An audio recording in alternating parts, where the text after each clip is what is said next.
ರೇಖಾ ಅವ್ರ close friends ಎಲ್ಲರನ್ನೂ ವಿಚಾರಿಸಿದೆ. ಸಮೀರ್ ಅಂತ ಒಬ್ಬ ಹುಡುಗ ರೇಖಾ ಅವ್ರ ಜೊತೆ IAS ಅಕಾಡೆಮಿ ಜೊತೆಲೆ ಓದಿದ್ದಾನೆ.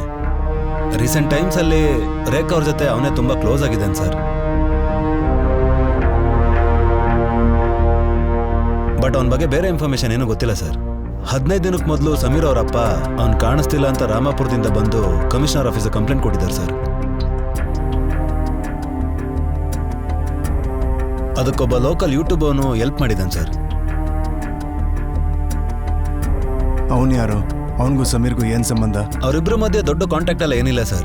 ಆ ಹುಡುಗ ಅವ್ರ ಅಪ್ಪಂಗೆ ಹೆಲ್ಪ್ ಮಾಡಬೇಕು ಅಂತ ಸಮೀರ್ ಕಾಣಿಸ್ತಿಲ್ಲ ಅಂತ ಹೇಳಿ ಒಂದು ವಿಡಿಯೋ ಅಪ್ಲೋಡ್ ಮಾಡಿದ್ದಾನೆ ಸರ್. ಅದಷ್ಟೇ ಅಲ್ಲದೆ ಅಕಾಡೆಮಿಯಲ್ಲೂ ಬಂದು ವಿಚಾರಿಸಿದ್ದಾನೆ.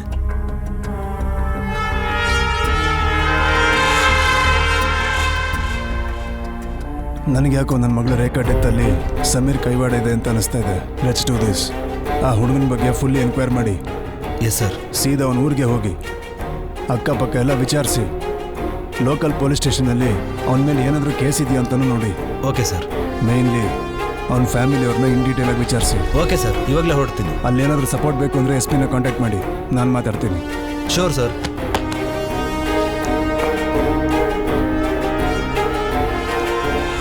ಕರಿಕಾಲಂ.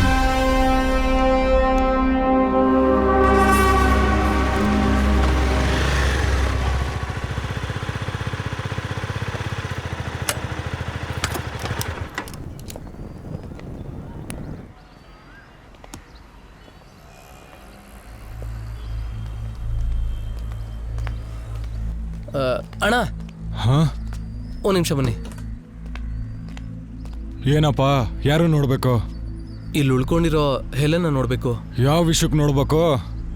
ಅವ್ರ ಜೊತೆ ಓದ್ತಿದ್ದ ಒಬ್ಬ ಹುಡುಗನ ಬಗ್ಗೆ ವಿಚಾರಿಸೋಣ ಅಂತ ಬಂದೆ. ಏನಪ್ಪ, ಹೆಲನ್ ಗೋವಾಗ ಹೋಗಿದ್ದಾಳೆ, ಬರಕ್ ಒಂದು ವಾರ ಆಗುತ್ತೆ. ಸರಿ ಅಣ್ಣ, ಹೆಲನ್ ಬಂದಮೇಲೆ ಈ ಕಾರ್ಡ್ ಕೊಟ್ಬಿಟ್ಟು ಅರ್ಜೆಂಟಾಗಿ ಕಾಲ್ ಮಾಡ್ಬೇಕಂತೆ ಅಂತ ಹೇಳಿ.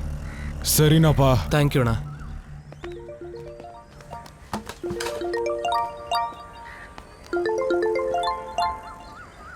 ಹಲೋ ತಮ್ಮ, ನನ್ನ ಮಗನ ಹುಡ್ಕದ್ ಬೇಡ, ಇಲ್ಲಿಗೆ ನಿಲ್ಲಿಸ್ಬಿಡಿ. ಯಾಕೆ ಸರ್, ಏನಾಯ್ತು? ಅವ್ನು ಸಿಕ್ಕಿದ್ರು ಅವನ್ ಜೀವಂತವಾಗಿ ಬದುಕೋದಕ್ ಬಿಡೋದಿಲ್ಲ, ಅವನ ಕೊಂದ್ಬಿಡ್ತಾರೆ.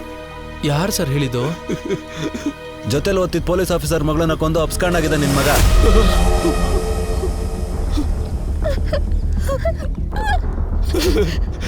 ಈ ತರ ಎಲ್ಲ ಅಪರಾಧನ ವಹಿಸ್ಬೇಡಿ. ನನ್ನ ಮಗ ಆ ತರ ಅಪರಾಧನೆಲ್ಲ ಮಾಡೋದಿಲ್ಲ. ಅವ್ನು ತಪ್ಪು ಮಾಡಿದಾನೋ ಇಲ್ವಾ ಅಂತ ಅವನ್ನ ವಿಚಾರಿಸಿದ್ಮೇಲೆ ಗೊತ್ತಾಗೋದು.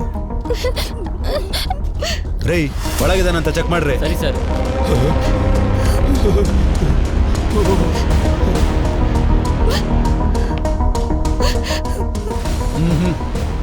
ಸರ್ ಇಲ್ಲ ಸರ್.